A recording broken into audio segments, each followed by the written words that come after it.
आज का अपना टॉपिक है वर्त। सबसे पहले पता होना चाहिए वर्त की परिभाषा। परिभाषा होती है अपने पास में, ये नहीं है कि एक गोलाकृति वर्त कहलाती है, गोलाकृति वर्त नहीं कहलाती है। वर्त का मतलब है निश्चित बिंदु से कोई भी एक बिंदु निश्चित कर लेते हैं, उस निश्चित बिंदु से निश्चित दूरी पे बिंदुओं का समूह है। बिंदुओं का समूह कैसे होगा? जैसे आपने एक लाइन खींची, ये सारी क्या है? पूरी लाइन बिंदुओं के समूह से बनी है। एक लाइन में अनंत बिंदु होते हैं, तो आपके पास में निश्चित बिंदु से निश्चित दूरी पे आप बिंदुओं का समूह बनाओगे तो वो आपके पास में क्या कहलाएगा? वर्त। और जो ये सेंटर में जो ये बिंदु है, जो बिंदु आपने निश्चित किया है, उस बिंदु को अपन कहते हैं केंद्र। ये वर्त का क्या कहलाएगा? केंद्र। दूसरी, इसके अलावा अपने पास में त्रिज्या। त्रिज्या याद रख लेना, आपके पास में क्या होती है? वर्त के केंद्र से, अगर वर्त के केंद्र को परिधि के किसी भी बिंदु से मिला दें, ये जो बाहर वाला भाग है ये सारा वर्त की क्या कहलाती है? परिधि। अगर परिधि के किसी भी बिंदु को अपन केंद्र के बिंदु से मिला दें तो वो क्या बन जाएगी? त्रिज्या। एक चीज याद रखना, त्रिज्या है वो हमेशा व्यास की आधी होती है। व्यास की कितनी होती है? आधी, यानी 2 से डिवाइड कर देना व्यास को। व्यास होता है यानी परिधि के, व्यास की परिभाषा ध्यान में रखना। व्यास किसे कहते हैं? परिधि के 2 बिंदुओं को मिलाना है। परिधि के 2 बिंदुओं को मिलाओगे तो परिधि के 2 बिंदुओं को मिलाने पर 2 बिंदुओं को मिलाकर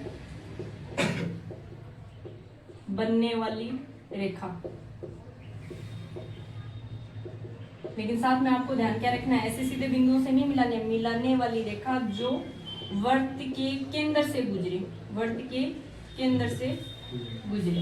यानी आपके पास में ये केंद्र है, अगर आपने यहाँ से स्टार्ट की लाइन को तो वो केंद्र से होते हुए इस कोने तक आनी चाहिए, वो क्या कहलाएगी? वर्त की आपके पास में आधा होगा केंद्र तक वो त्रिज्या, और पूरा हो जाएगा तो व्यास। एक संबंध याद रख लेना, व्यास है, व्यास बराबर होता है दुगुना किसका? त्रिज्या का। याद रख लेना, अगर ऐसे याद नहीं तो रहे तो व्यास में आ की ध्वनि आ रही है और त्रिज्या में भी आ की ध्वनि आ रही है। और ऐसे ही याद रख लेना, त्रिज्या है वो किसकी आधी होती है? व्यास की। तो फॉर्मूले में कंफ्यूज मत होना भाई, व्यास की क्या होती है? आधी। त्रिज्या में भी ई की मात्रा आती है और आधी में भी ई की मात्रा आती है। ये तो है बेसिक सी बातें। उसके अलावा आपके पास में एक आएगा जीवा। कि वर्त की जीवा किसे कहते हैं? जीवा आपके पास में वर्त की परिधि के किन्हीं भी 2 बिंदुओं को मिला दो, अगर वर्त की परिधि के किन्हीं भी 2 बिंदुओं को मिला दोगे वो क्या कहलाएगी? जीवा। यानी आपने इस बिंदु को इस बिंदु से मिला दिया, ये भी वर्त की क्या है? जीवा।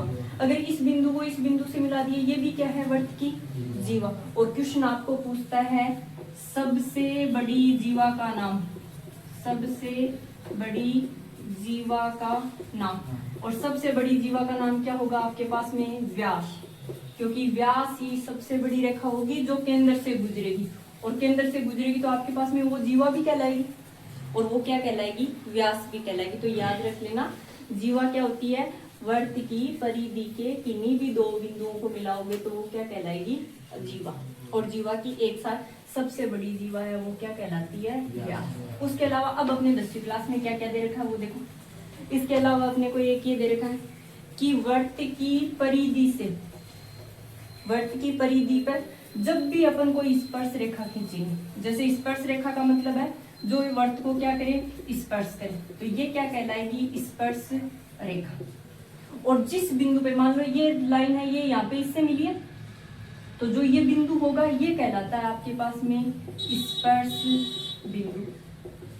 अब आपके पास में ऐसे क्वेश्चन आ जाता है कि एक बिंदु से, याद रखना, एक बिंदु से केवल और केवल एक ही स्पर्श रेखा खींची जाएगी, केवल एक स्पर्श रेखा खींची जाएगी, एक स्पर्श रेखा खींची जाएगी। पूछता है वैसे में पूछ लेगा, ऑप्शन वाले क्वेश्चन है उनमें पूछ ले सर कि वर्त की एक बिंदु से, वर्त पर एक बिंदु से कितनी स्पर्श रेखाएं खींची जाएंगी? एक। और आपको ऐसे पूछ ले वर्त पे कितनी स्पर्श रेखाएं खींची जाएंगी, तो वर्त पर पूछे ना कितनी स्पर्श रेखाएं, तो कितनी हो जाएंगी? अनंत। अनंत कैसे हो जाएंगी? हर बिंदु से स्पर्श रेखा होगी, यानी इस बिंदु से यहाँ खींच सकते हो, इससे जो इससे स्पर्श होके जाए, इस बिंदु से यहाँ हो जाएगी, यहाँ पे स्पर्श रेखा। तो और वर्त में कितने बिंदु हैं? अनंत। तो वर्त की परिधि पर अनंत स्पर्श रेखाएं खींची जा सकती हैं। लेकिन एक बिंदु से केवल और केवल एक स्पर्श रेखा खींची जाएगी। जहां स्पर्श रेखा खींची जाएगी उस रेखा को, यानी आपके पास में ऐसे पूछ लेता है स्पर्श रेखा और वर्त का उभयनिष्ठ बिंदु। उभयनिष्ठ का मतलब समझ गए ना, उभयनिष्ठ का मतलब जो दोनों में कॉमन है, और कॉमन कौन सा है, यही बिंदु कॉमन है। तो ये वर्त का क्या कहलाएगा, स्पर्श बिंदु। इस स्पर्श बिंदु को अगर वर्त के केंद्र से मिला दे तो ये वर्त की क्या कहलाई, त्रिज्या। और आपके पास में 10.1 जो प्रमेय है एक्सरसाइज की, 10.1 जो प्रमेय है वो आपके पास में यही है कि वर्त की स्पर्श रेखा वर्त की त्रिज्या के साथ हमेशा 90 डिग्री का कोण बनाती है। यानी आपके पास में कितने डिग्री का कोण बनाती है, 90 डिग्री। दोनों तरीके से पूछ सकता है क्वेश्चन, ऐसे भी आ सकता है आपके पास में कि जब एक वर्त है उसके आपने ऐसे पूछ लेगा एक स्पर्श रेखा है, अगर वो वहां केंद्र त्रिज्या के साथ कितने डिग्री का कोण बनाती है, 90 डिग्री का। आपको ऐसे दे देगा कि स्पर्श रेखा है वो किसी रेखा के साथ लंब है, तो क्या वो केंद्र से होके गुजरेगी, तो भी वो त्रिज्या है तो वो केंद्र से होके ही गुजरेगी। उसके अलावा 10.2 जो प्रमेय है, प्रमेय 10.2 वो आपके पास में क्या है, प्रमेय 10.2 ये है आपके पास में कि जैसे आपके पास में ये वर्त था और ऐसे पूछ लेगा बाह्य बिंदु से, कभी भी आपको ये पूछ ले वर्त के बाह्य बिंदु से कितनी स्पर्श रेखाएं खींची जा सकती हैं, तो बाह्य बिंदु ये होगा, कोई भी एक बिंदु ले लो, ये वर्त के बाहर है इसका मतलब बाह्य बिंदु, और बाह्य बिंदु से वर्त पे हमेशा 2 स्पर्श रेखाएं खींची जा सकती हैं। वर्त पे कितनी स्पर्श रेखाएं खींची जा सकती हैं, 2। जैसे एक ये स्पर्श रेखा और एक स्पर्श रेखा ये, तो ये सारे आपके पास में ये बिंदु क्या हो गए, स्पर्श बिंदु। और 10.2 पर में ये जैसे आपने इसको ए नाम दे दिया, इसको ए नाम दे दिया और इसको नाम क्या दे दिया, बी। स्पर्श रेखा की जो लंबाई है आपके पास में वो ये वाली होती है। कहां से कहां तक काउंट करोगे, इस बाह्य बिंदु O से लेके जो स्पर्श बिंदु होता है उसके बीच की जो दूरी है वो आपके पास में क्या कहलाती है, स्पर्श रेखा की लंबाई। स्पर्श रेखा की लंबाई आपको ये पता होना चाहिए लंबाई कहाँ तक है। जैसे बोलते 5 सेंटीमीटर की लंबाई स्पर्श रेखा है तो वो कहाँ होगी, बाह्य बिंदु से लेके वर्त का जो स्पर्श बिंदु होगा वहां तक। आपके पास में प्रमेय 10.2 क्या है कि प्रमेय 10.2 आपके पास में यही है कि वर्त के बाह्य बिंदु से खींची गई स्पर्श रेखाएं दोनों आपस में बराबर होती हैं। आपस में बराबर है इसका मतलब OA है वो किसके इक्वल होगी, OB के। OA है वो किसके बराबर होगी, OB के। जब भी आपको ऐसे क्वेश्चन आएंगे प्रमेय आपके ध्यान में होनी चाहिए कि वर्त के बाह्य बिंदु से स्पर्श रेखा खींचने पे स्पर्श रेखाओं की लंबाई बराबर होगी। हो सकता है आपको प्रमेय सिद्ध करनी दे दे। अगर बड़ा क्वेश्चन आएगा 10 की एक्सरसाइज है उसमें से एक बड़ा क्वेश्चन आता है, तो अगर बड़ा क्वेश्चन आएगा तो आपके पास में क्या होगा, इसी क्वेश्चन प्रमेय को सिद्ध करवा लेगा कि सिद्ध कीजिए वर्त के बाह्य बिंदु से वर्त पे 2 स्पर्श रेखाएं खींची जाती हैं तो खींची गई स्पर्श रेखाओं की लंबाई आपस में बराबर है। तो आप कैसे करोगे, तब आप ऐसे करना, इस स्पर्श बिंदु को केंद्र से मिला देना, इस स्पर्श बिंदु को भी केंद्र से मिला देना। उसके बाद में सेकंड पॉइंट आपको क्या करना है, वर्त का जो केंद्र है उसको आप बाह्य बिंदु से मिला देना, मिला दोगे। अब आपके पास में इसमें 2 त्रिभुज बन गए यानी 2 ट्रायंगल हो जाएंगे। ये क्या है, OAB, कोई भी आप इसको नाम दे देना, जैसे C दे दिया। आप क्या लिखोगे कि स्पर्श रेखा 2 हो गई आपके पास में, स्पर्श रेखाएं क्या हो गई, OA और OB। अब एक ये ऊपर वाला त्रिभुज यानी ये ऊपर वाला जो त्रिभुज बन रहा है आपके पास में ये, और 9th क्लास में पढ़ा है ना, वैसे इन दोनों त्रिभुजों को अपन क्या करेंगे, सर्वांग सम सिद्ध कर देंगे। इस सेकंड वाली अगर प्रमेय सिद्ध करनी आ जाती है तो अपन ऐसे ही करेंगे कि सिद्ध करने के लिए आएगी कैसे कि वर्त है, वर्त के बाह्य बिंदु से खींची गई स्पर्श रेखाओं की लंबाई बराबर है। इसको सिद्ध कीजिए तो आप एक वर्त बना लेना, वर्त के बाह्य बिंदु से 2 स्पर्श रेखाएं खींचनी है, स्पर्श बिंदु को आप केंद्र से मिला दोगे। स्पर्श बिंदु को केंद्र से मिलाने के बाद में केंद्र को बाह्य बिंदु से मिलाना है। अब 2 त्रिभुज बनेंगे, दोनों त्रिभुजों को सर्वांग सम करना है, तो आप कैसे लिखोगे कि त्रिभुज, 2 त्रिभुज कौन से हुए, OAC, तो आप लिख देना OAC। एंड दूसरा त्रिभुज क्या बना आपके पास में, OCB। इनमें आपको 3 चीजें इक्वल करनी है, तो आप क्या लिख दोगे, OC इक्वल OC, यानी ये वाली भुजा है OC वो OC के इक्वल है। कारण क्या है, उभयनिष्ठ, तो आपको ये लिखना पड़ेगा कि OC है वो OC के इक्वल है, इसका मतलब OC इक्वल उभयनिष्ठ है। सेकंड अपन क्या लिख सकते हैं, A कोण ए इक्वल कोण बी, लिख सकते हैं कि कोण ए है वो कोण बी बराबर होगा, और बराबर किसके होगा 90 के, और ये किससे हुआ पर में 10.1 से, या ज्यादा बेटर रहेगा 10.1 लिखने के बजाय आप यहाँ लिखो कि स्पर्श रेखा व त्रिज्या द्वारा बनाया गया कोण, व त्रिज्या द्वारा बनाया गया कोण क्या होता है 90 डिग्री, तो अपन क्या लिख देंगे 90 डिग्री। तीसरा अपने पास में क्या हो जाएगा कि ए सी है वो इक्वल आएगा, ए सी किसके इक्वल आएगा सी बी के। तीसरा क्या हो जाएगा आपके पास में ये ए सी भुजा है वो किसके इक्वल आएगा, ए सी इक्वल किसके आएगा सी बी के, क्यों बी सी के सुन। ये वर्त की क्या है त्रिज्या। अब आपके पास में क्या हुआ, दो तो आपके पास में भुजा बराबर होगी, एक आपके पास में कोण इक्वल हो गया, तो आप क्या लिख दोगे साइड एंगल साइड, यानी एस ए एस नियम से, और दोनों त्रिभुज क्या हो जाएंगे सर्वांग सम, तो आप लिख दोगे ओ ए सी सर्वांग सम। ये सर्वांग सम का साइन होता है जिसमें दो इक्वल हो, ऊपर समरूप के जैसा साइन बने, और त्रिभुज कौन सा हो जाएगा O B C, O B C, ये दोनों क्या हो गए सर्वांग सम।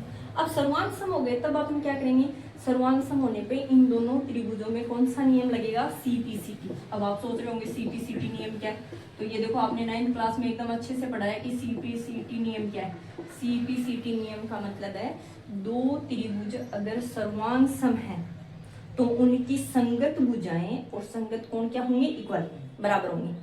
अब संगत भुजाएं संगत कोण कैसे होते हैं, ऐसे पता चलता है जैसे आप नीचे वाला ट्राइंगल है इसको उठाओ और इसके ऊपर रखो, तो जो कोण जिस कोण के ऊपर आएगा, यानी इसको उठा के इसके ऊपर रखेंगे तो ए कहां जाएगा बी के ऊपर, ओ इसके ऊपर आएगा, इसका मतलब ये कोण है, ये कोण इसके संगत, ये कोण इसके संगत, और ये कोण आपस में संगत। तो सीपीसीटी नियम से क्या हो जाएगा ओ ए भुजा जो आपकी है वो किसके बराबर हो जाएगी ओ बी की। तो सीपीसीटी नियम से क्या हो जाएगा ओ बी बराबर क्या हो जाएगा ओ सी।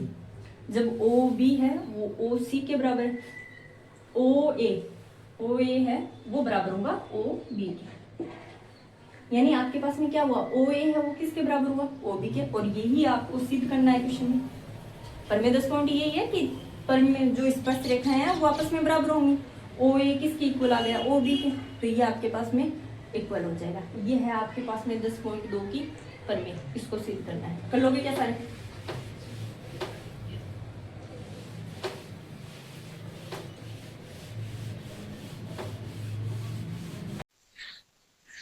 अब आगे देखिए आपके पास में एक क्वेश्चन है, बहुत अच्छा क्वेश्चन है। एग्जांपल है बुक का, केंद्र ओ वाले वृत्त पे बाह्य बिंदु टी से दो स्पर्श रेखाएं टीपी व टी क्यू खींची गई है। सिद्ध कीजिए कि पी टी क्यू है वो इक्वल होगा 2 और एंगल क्या हो जाएगा ओ बी क्यू के। इसको सिद्ध करना, तो सबसे पहले आप लिख देना कैसे करोगे इसको कि टी पी है वो इक्वल किसके होगा आपके पास में टी क्यू, यानी ये वाली भुजा है वो किसके बराबर आएगी इस वाले के, और ये क्या है स्पर्श रेखा है, तो आप क्या लिख दोगे क्यों वृत्त के बाह्य बिंदु से खींची गई स्पर्श रेखाएं से खींची गई स्पर्श रेखा, और खींची गई जो स्पर्श रेखा है वो आपस में क्या होती हैं इक्वल। तो अपने पास में क्या हो जाएगा ये दोनों स्पर्श रेखाएं क्या हो जाएंगी बराबर। जब ये दो भुजाएं बराबर हैं तो आपके पास में एक ट्राइंगल है त्रिभुज पी टी क्यू, ये एक एंगल है। आपके पास में इस त्रिभुज की बात करें पी टी क्यू की, तो इस त्रिभुज में आपके पास में क्या हुआ टी पी है वो इक्वल किसके आया टी क्यू के। जब भुजाएं बराबर है तो त्रिभुज पी टी क्यू एक क्या हो गया आपके पास में समद्विबाहु त्रिभुज, ये आपके पास में क्या बनेगा समद्विबाहु त्रिभुज। और समद्विबाहु त्रिभुज की दो भुजाएं बराबर हैं तो उन भुजाओं से बनने वाला कोण भी क्या होगा बराबर। तो अपन क्या लिख देंगे टी पी क्यू, यानी एंगल टी पी क्यू वो इक्वल किसके हो जाएगा टी क्यू पी के, टी क्यू पी के। अब आगे देखो कैसे करेंगे, अपन ऐसे लिख सकते हैं कि ट्राइंगल टी पी क्यू में एंगल टी प्लस एंगल क्या आएगा आपके पास में टी पी क्यू प्लस दूसरा क्या हो जाएगा टी क्यू पी, इन तीनों का योग कितना आएगा 180। आपने कह दिया कि ये दोनों एंगल इक्वल है, इसका मतलब इक्वेशन 1 से अपन क्या कर सकते हैं, इक्वेशन 1 से क्या कर सकते हैं कि एंगल टी को तो ऐसे रखें, प्लस अपने को इस वाले एंगल की वैल्यू चाहिए, इस वाले की, तो अपन क्या करेंगे, टी पी क्यू है, इस वाले एंगल के लिए अपन क्या करेंगे, टी पी क्यू है, उसको क्या लिख सकते हैं, टी पी क्यू, और ये जो टी क्यू पी है इसकी जगह भी अपन क्या लिख देंगे, टी पी क्यू, तो ये क्या हो जाएगा टी पी क्यू, और ये क्या हो जाएगा 180। इस एंगल को इधर माइनस कर दे, तो अपने पास में 180 है, उसमें से माइनस क्या हो जाएगा एंगल टी, और इक्वल में क्या आ जाएगा 2 टी पी क्यू। आपके पास में किसकी वैल्यू निकालनी है, टी पी क्यू की, तो अपन ऐसे लिख सकते हैं टी पी क्यू इक्वल कितना हो जाएगा, ये 2 मल्टीप्लाई में है, तो ये 2 मल्टीप्लाई में है, तो ये इधर जाएगा, किस में जाएगा, डिवाइड में, तो कितना हो जाएगा 180/2, माइनस क्या हो जाएगा एंगल टी, और बाई में क्या हो जाएगा 2, तो यहाँ टी पी क्यू की वैल्यू क्या आ जाएगी, टी पी क्यू इक्वल कितना हो जाएगा 90, और माइनस क्या आ जाएगा एंगल टी अपॉन में 2। अपन ऐसे भी कर सकते हैं, मान लो कि अपने पास में ये जो एंगल है टी, इसकी जगह अपन ने अगर एक्स माना होता तो अपन यहाँ पहले ही लिख देते कि अपने पास में एंगल टी इक्वल एक्स, तो अपन यहाँ ऐसे भी कर सकते हैं, यहाँ एक्स रखते चले, यहाँ एक्स रखोगे तो यहाँ भी एक्स होगा, यहाँ एक्स होगा, यहाँ भी अपने पास में एक्स आ जाएगा, तो अपन ये भी लिख सकते हैं पी की वैल्यू कितनी है 90, माइनस क्या होगा x/2, कोई सा भी रख लें, चाहे x/2 रखें चाहे ये वाला रखें, दोनों एक ही बात है। अब आपके पास में क्या होगा, इस एंगल की वैल्यू आ गई, इस एंगल की वैल्यू कितनी आई 90 माइनस x/2, ये वाला एंगल x था। अब फिर से समझना एक बार किया कैसे है, टी पी है वो इक्वल है टी क्यू के, क्यों, क्योंकि ये वृत्त के बाह्य बिंदु से खींची हुई 2 स्पर्श रेखाएं, स्पर्श रेखाओं की लंबाई बराबर होती है, तो इस त्रिभुज में जब 2 भुजाएं बराबर हैं तो उन भुजाओं से बनने वाला ये कोण और ये कोण क्या होंगे, इक्वल। जब ये दोनों कोण इक्वल हैं तो आपके पास में ये समद्विबाहु त्रिभुज है, इस त्रिभुज के तीनों कोणों का योग कितना होना चाहिए 180। मान लो आपने इसको एक्स माना, एक्स माना तो x plus P plus Q तीनों एंगल को जोड़ोगे वो किसके इक्वल होना चाहिए 180 के। अपने को इस एंगल की वैल्यू निकालनी है, इसकी वैल्यू निकालनी है, तो एक्स है वो माइनस में चला जाएगा, एक 180 से क्या हो जाएगा माइनस, और माइनस हो जाएगा तो ये दोनों सेम है, तो 2 से डिवाइड होके अपने पास में इस एंगल की वैल्यू आ जाएगी। इतना आने के बाद में एकदम आसान है, इतना आने के बाद में आसान कैसे, अपन ये लिख सकते हैं कि एंगल पी है, ये वाला एंगल की बात कर रहे हैं, तो पी कौन सा होगा, ये वाला, ये पूरा एंगल पी है, और एंगल पी है वो कितना होता है आपके पास में 90 कैसे है, क्योंकि स्पर्श रेखा एंड त्रिज्या के द्वारा बनाया गया कोण है ये, और ये कितना होता है 90, तो अपन इस पी को ये लिख सकते हैं, ये वाला कोण अपने पास में, ये वाला एंगल और ये वाला एंगल दोनों 90 के इक्वल आएंगे, तो अपन क्या लिख सकते हैं कि कोण पी है, उसकी जगह पर ये भी लिख सकते हैं कि angle T P, angle T P U plus क्या हो जाएगा angle Q P O, Q P O, ये हो जाएगा। अब आपके पास में किसकी तो वैल्यू है, टी पी क्यू की आपके पास में वैल्यू है, और पी की वैल्यू 90 होती है, तो यहाँ पी की जगह अपन क्या रख देंगे 90, ये 90 हो जाएगा, ये इक्वल क्या हो जाएगा टी पी क्यू और प्लस में क्यू पी ओ, और इस वैल्यू क्या है आपके पास में 90 बराबर क्या हो जाएगा, टी पी क्यू की वैल्यू कितनी थी 90 माइनस x/2, और प्लस में क्या हुआ क्यू पी ओ, ये 90 इधर जाएगा, क्या हो जाएगा -90। और वैसे भी याद रखना जब इक्वल का साइन हो और दो वैल्यू सेम साइन की हो तो सेम से सेम क्या हो जाते हैं, कैंसिल होंगे, तो इधर क्या बचेगा -x/2, और -x/2 इधर जाएगा तो किसका होगा, प्लस का होगा, तो क्या होगा x/2 इक्वल क्या है QPO। ये 2 इधर डिवाइड में है तो इधर मल्टीप्लाई में चला जाएगा, x इक्वल क्या आ जाएगा QPO, और x किसको माना था अपने, टी को, टी की जगह अपन क्या रख सकते हैं एंगल PTQ, x की जगह क्या रख सकते हैं PTQ इक्वल, और ये अपॉन में 2 था ये इधर आया तो ये क्या हो जाएगा मल्टीप्लाई में, तो मल्टीप्लाई में आएगा तो क्या हो जाएगा QPO। अपने को यही प्रूफ करना था कि अपने पास में क्या प्रूफ करना था कि TP ये है PTQ, ये वाला एंगल है ये इक्वल किसके होगा, इसके गुणे। तो ये है अपने पास में फिश।